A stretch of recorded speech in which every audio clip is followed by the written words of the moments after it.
ជំរាបសួរលោកគ្រូខ្ញុំមកឈ្មោះវ៉ាសាហាថ្ងៃនេះខ្ញុំមករ៉ាន់កូដដែលខ្ញុំបានរៀនព្រឹកមិញគឺជាដំបូងយើងចូលកម្មវិធី C# មក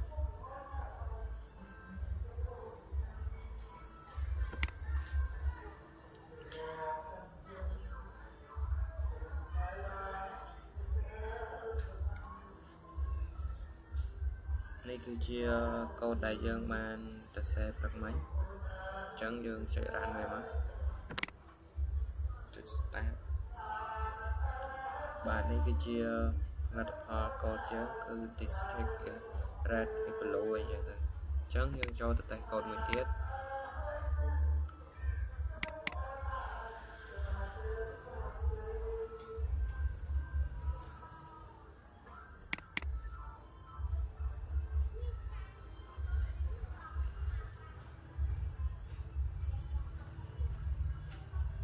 ចឹងនេះគឺជាកូដទី2ចឹងយើង run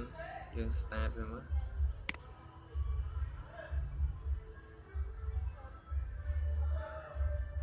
បាទនេះវាចេញហើយ hello my name is Sayha ចឹងវីដេអូនេះមានតែប៉ុណ្្នឹងឯងអរគុណលោកគ្រូ